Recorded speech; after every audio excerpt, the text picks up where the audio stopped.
ఆకాశవాణి ప్రాంతీయ వార్తలు చదువుతున్నది డివి సత్యనారాయణ. ముఖ్యాంశాలు: గ్రామీణ ప్రాంత ప్రజలకు వైద్య సేవలు అందించడంపై ప్రత్యేక దృష్టి సారించాలని రాష్ట్రపతి ద్రౌపది ముర్ము యువ వైద్యులకు సూచించారు. ఎయిమ్స్ అభివృద్ధికి కావలసిన మౌలిక సదుపాయాల కల్పనకు ప్రభుత్వం అధిక ప్రాధాన్యతనిస్తుందని ముఖ్యమంత్రి నారా చంద్రబాబు నాయుడు పేర్కొన్నారు. నూతన పర్యాటక పాలసీ 2024-29ను మంత్రి కందుల దుర్గేష్ ఈరోజు ఆవిష్కరించారు. రెవెన్యూ రికార్డులన్నింటినీ పూర్తి స్థాయిలో డిజిటలైజ్ చేస్తామని రెవెన్యూ శాఖ మంత్రి అనగాని సత్యప్రసాద్ తెలిపారు. జనవరి నెలాఖరులోగా చేప పిల్లల పంపిణీ పూర్తి చేయాలని మంత్రి కె అచ్చెన్నాయుడు అధికారులను ఆదేశించారు. వార్తల వివరాలు: భారతీయ సంప్రదాయ వైద్యంతో ఆధునిక విద్యను సమన్వయపరుచుకుంటూ అత్యుత్తమ సేవలందించాలని రాష్ట్రపతి ద్రౌపది ముర్ము వైద్య విద్యార్థులకు సూచించారు. గుంటూరు జిల్లా మంగళగిరిలో ఉన్న అఖిల భారత వైద్య విజ్ఞాన సంస్థ ఎయిమ్స్ మొదటి స్నాతకోత్సవంలో ఈరోజు రాష్ట్రపతి ముఖ్య అతిథిగా పాల్గొన్నారు. ఎయిమ్స్ మంగళగిరి ప్రాంగణంలోని ఆడిటోరియంలో జరిగిన ఈ స్నాతకోత్సవంలో ఎంబీబీఎస్ పూర్తి చేసిన మొదటి బ్యాచ్ 48 మంది విద్యార్థులకు ద్రౌపది ముర్ము ఈ సందర్భంగా పట్టాలను ప్రదానం చేశారు. అనంతరం ప్రసంగిస్తూ వైద్య వృత్తిలో మొదటి అంకాన్ని పూర్తి చేసిన విద్యార్థులకు వారి తల్లిదండ్రులకు ప్రత్యేక అభినందనలు తెలిపారు.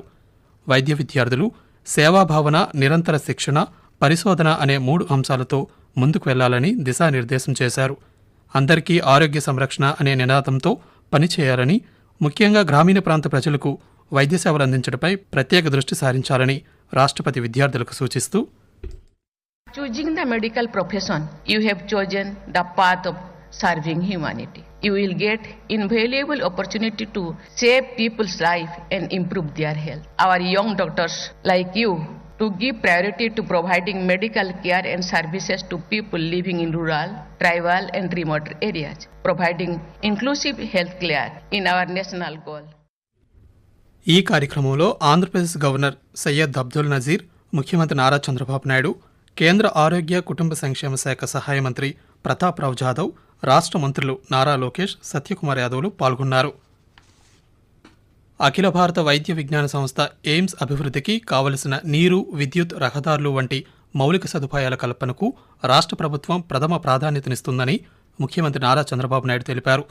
ఎయిమ్స్ స్నాతకోత్సవం సందర్భంగా ముఖ్యమంత్రి మాట్లాడుతూ, ఇప్పటికే ఎయిమ్స్ నిర్మాణం కోసం 83 ఎకరాలు కేటాయించామని, కొలనుకొండలో ఎయిమ్స్ రీసెర్చ్ బ్లాక్ వద్ద స్కూల్ ఆఫ్ పబ్లిక్ హెల్త్ ఏర్పాటు కోసం మరో 10 ఎకరాలు కావాలని ఎయిమ్స్ చేసిన విజ్ఞప్తి మేరకు వెంటనే ఆ స్థలాన్ని కేటాయిస్తామని సభాముఖంగా చంద్రబాబు నాయుడు హామీ ఇచ్చారు. రాజధాని అమరావతిని రానున్న 3 సంవత్సరాల్లో 50,000 కోట్ల రూపాయలతో అధునాతనంగా తీర్చిదిద్దనున్నామని, దాంతోపాటు ఎయిమ్స్ మంగళగిరి కూడా దేశంలో ప్రథమ స్థానానికి చేరుకోవాలని ముఖ్యమంత్రి ఆకాంక్షిస్తూ, All India Institute has been sanctioned. Then they asked me land. Then at that time, we have given this land. All India Institute of Medical Science is having this type of land in the country itself, one of the best land. In India, Amaravati will be the future city. Mangalagiri, All India Institute of Medical Science will be the number 1 in the country forever.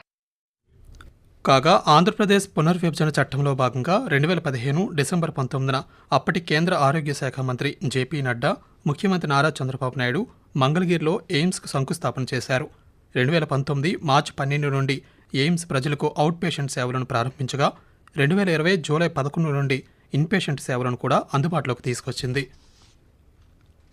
రాష్ట్ర పర్యాటక సాంస్కృతిక శాఖ మంత్రి కందుల దుర్గేష్ ఈరోజు నూతన పర్యాటక policy 2024-2029ను ఆవిష్కరించారు. CII AP chambers ఆధ్వర్యంలో విజయవాడలో జరుగుతున్న పర్యాటక పెట్టుబడిదారుల సమావేశంలో ఆయన నూతన పాలసీని విడుదల చేశారు. ఈ సందర్భంగా మాట్లాడుతూ, పెట్టుబడులు పెట్టేందుకు ఎలాంటి భయాందోళనలు అవసరం లేదని, ప్రభుత్వ సహకారం ఎల్లప్పుడూ ఉంటుందన్నారు. రాష్ట్రంలో విశాలమైన సముద్ర తీరం, అద్భుతమైన చారిత్రక వారసత్వ ప్రకృతి సంపద, సజీవ నదులున్నాయన్నారు. పీపీపీ విధానంలో 25,000 కోట్ల రూపాయల పెట్టుబడులు సాధించాలన్న లక్ష్యంతో ముందుకు వెళ్తున్నామన్నారు. రెవెన్యూ రికార్డులన్నింటినీ పూర్తి స్థాయిలో డిజిటలైజ్ చేస్తామని రాష్ట్ర రెవెన్యూ శాఖ మంత్రి అనగాని సత్యప్రసాద్ తెలిపారు. విశాఖ జిల్లా కలెక్టర్ కార్యాలయంలో ఈరోజు ఆయన ఉత్తరాంధ్ర జిల్లాల కలెక్టర్లు, సంయుక్త కలెక్టర్లు, ఆర్డీఓలతో ప్రాంతీయ రెవెన్యూ సమీక్షా సమావేశం నిర్వహించారు. ప్రతి గ్రామంలో సర్వే నెంబర్ ఆధారంగా రికార్డులు తయారు చేసి పెట్టుకోవాలని సంబంధిత అధికారులను మంత్రి ఈ సందర్భంగా ఆదేశించారు. ప్రతి ఫిర్యాదును పరిష్కరించిన తర్వాతనే రీసర్వేపై ముందుకు వెళ్తామని స్పష్టం చేశారు. ఆకాశవాణి ప్రాంతీయ వార్తలు వింటున్నారు.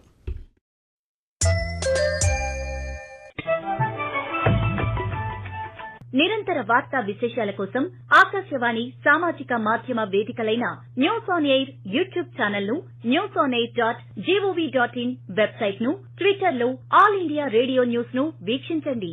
తెలుగు ప్రాంతీయ వార్తా విశేషాల కోసం ఆకాశవాణి న్యూస్ విజయవాడ మరియు Akashvani news Visakhapatnam YouTube channels ను వీక్షించండి.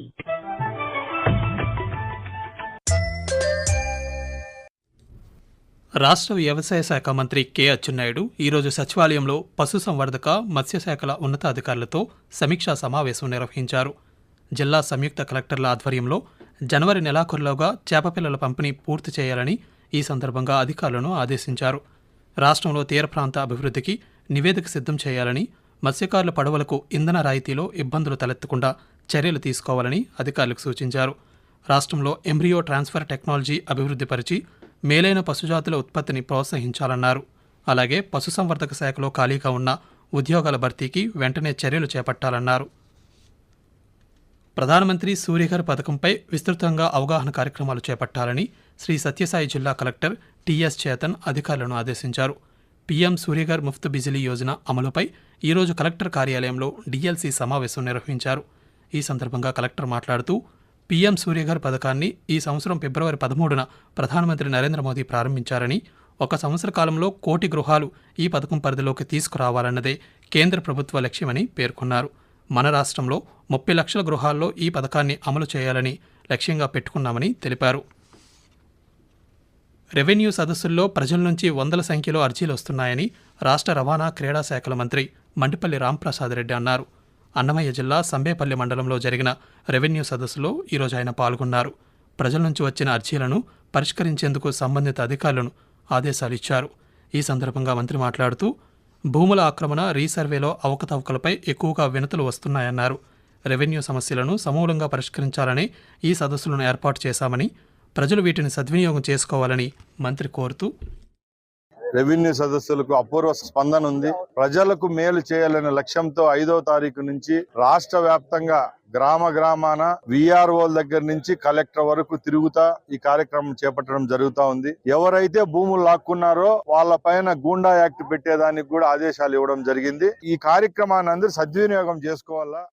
ఉప ముఖ్యమంత్రి కె పవన్ కళ్యాణ్ కాకినాడ పోర్టులో తనిఖీలు చేపట్టిన స్టెల్లా ఎల్ పనామా నౌకలో మొత్తం 1320 మెట్రిక్ టన్నుల పీడీఎస్ బియ్యం గుర్తించామని కాకినాడ జిల్లా కలెక్టర్ ఎస్ షణ్మోహన్ తెలిపారు.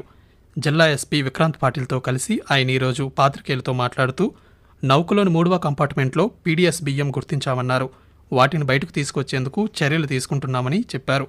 పోలీసులు, పౌర సరఫరాల శాఖ అధికారులు జిల్లాలోని 137 రైస్ మిల్లులకు సంబంధించి 13 కేసులు పెట్టడం జరిగిందని, వీటిలో 75 మిల్లులను తనిఖీ చేయడం పూర్తయిందని ఎస్పీ వెల్లడించారు.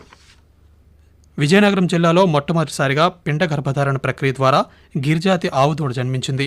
రామభద్రాపురం మండలం జగన్నాథపురం గ్రామంలో ఈ సంవత్సరం మార్చి 9వ తేదీన గిరిజాతి ఆవు పిండాన్ని ఒక సంకరజాతి ఆవులో ప్రవేశపెట్టగా 2 రోజుల క్రితం ఆ ఆవు ఆరోగ్యవంతమైన ఆడపేయకు జన్మనిచ్చిందని జిల్లా పశుసంవర్ధక శాఖ సంయుక్త సంచాలకులు డాక్టర్ వైవి రమణ తెలిపారు. సాధారణంగా ఆవు జీవితకాలంలో 8 నుండి 10 దూడలకు మాత్రమే జన్మనిస్తాయని, ఎంబ్రియో ట్రాన్స్ఫర్ విధానం ద్వారా ఒక ఆవు నుండి 150 పిండాల వరకు సేకరించి సుమారు 50 నుంచి 60 దూడలను పొందవచ్చని ఆయన వివరించారు. ప్రాంతీయ వార్తలు ముగించే ముందు ముఖ్య అంశాలు మరోసారి. గ్రామీణ ప్రాంత ప్రజలకు వైద్య సేవలు అందించడంపై ప్రత్యేక దృష్టి సారించాలని రాష్ట్రపతి ద్రౌపది ముర్ము యువ వైద్యులకు సూచించారు. ఎయిమ్స్ అభివృద్ధికి కావలసిన మౌలిక సదుపాయాల కల్పనకు ప్రభుత్వం అధిక ప్రాధాన్యతనిస్తుందని ముఖ్యమంత్రి నారా చంద్రబాబు నాయుడు పేర్కొన్నారు. నూతన పర్యాటక పాలసీ 2024-29ను మంత్రి కందుల దుర్గేష్ ఈరోజు ఆవిష్కరించారు. రెవెన్యూ రికార్డులన్నింటినీ పూర్తి స్థాయిలో డిజిటలైజ్ చేస్తామని రెవెన్యూ శాఖ మంత్రి అనగాని సత్యప్రసాద్ తెలిపారు. జనవరి నెలాఖరులోగా చేపపిల్లల పంపిణీ పూర్తి చేయాలని మంత్రి కె అచ్చెన్నాయుడు అధికారులను ఆదేశించారు. ఆకాశవాణి ప్రాంతీయ వార్తలు ఇంతటితో సమాప్తం. తిరిగి 8 గంటల 30 నిమిషాలకు జాతీయ వార్తలు వింటారు.